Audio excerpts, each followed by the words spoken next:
Know your rights as clients. Hi there, I am Mr. Veezy of Veezy, Visas Made Easy. And I wanted to talk a little bit about what's been troubling me lately.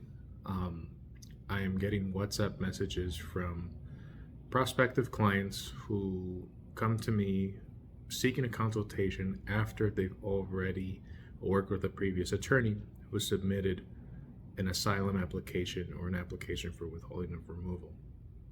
I share with these clients that their options might be limited because they're in limbo right now while they're waiting for the results of that asylum application.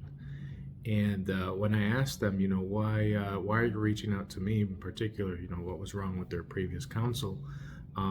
They generally express that they're dissatisfied with the quality of service or the accessibility of that attorney.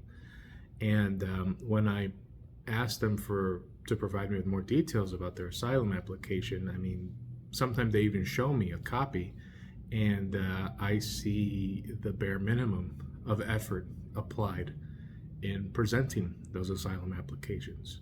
I know there are all different kinds of circumstances. I know that there are strategies implemented to try to ensure that this application is submitted in a timely manner before it's too late. But the lack of follow-up from legal counsel or attorney with the client in telling them what's the next move or how are we going to strengthen this the case's evidence is really alarming. It's very troubling because I would not hold myself to be in a position to accept a case like that if I honestly didn't have the time and will to dedicate to an application as sensitive as asylum or withholding of removal. These applicants need to know that I only feel strongly about submitting a good case with good evidence, and I would do everything in my power to help them assemble that evidence beforehand, or at least while we're waiting after the application is submitted. But when they tell me that I can't reach my attorney, the assistants there won't put me through their phone, they never call me back, I see that as a huge problem because here they are paying these very big legal fees to get assistance with changing their life, and these professionals are just not accessible at all. And I always remind these clients to look, I presume you signed some kind of agreement with this attorney. Review it to see what your rights are, because if you need to impose on those rights to make sure that your attorney's acting right and behaving in accordance with that, you need to remind that office of their duties to you as a client.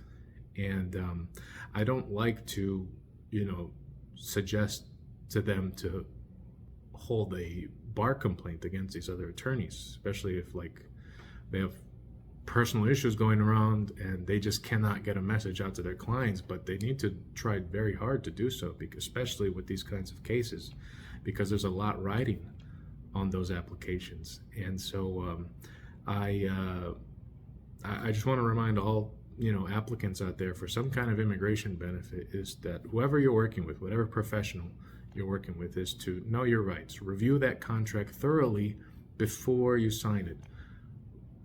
Ask the attorney, how accessible are they going to be? How frequently are we going to communicate? What's the best way to get in touch with you if I have questions about what's going on? What is your plan for my case? Is it just submitted and that's it? What else is going to happen here? Because you don't want to find out these surprises too late and have no plan. A lot of clauses in these legal service agreements have a no guarantee clause, especially when you're working with the government. Nobody has a crystal ball as to how they're going to react, especially when we're in a field where, a lot of these immigration benefits are not rights, they're privileges. And a lot of attorneys, when they get a denial, especially with asylum applications or national interest waiver petitions, attorneys might resort to hiding behind that no guarantee clause to waive their liability, but like what level of effort did they put into that application or petition to give it the best possible chance of success? If it was apparent to the attorney that it did not have a great chance of success, I hope that attorney relayed that information to the prospective client and told them, look, I'm sorry this is the way things are, but if you don't agree with me, feel free to get a second opinion. But I am just seeing more and more people call me and let me know that these attorneys and sometimes notaries or accountants or paralegals who are helping file immigration applications, they just take the money and they disappear. They're just churning out these bare minimum applications and with nothing to show for it, and people get hurt that way. And so I'm happy to hear you guys out. I'm happy to take any questions you might have. Feel free to contact me through the info on the bio page. And again, my name is Mr. Veazey. Veazey, Visas Made Easy. And I'm the one who's going to be personally working with you on every stage of your application if you're interested. Take care, everybody.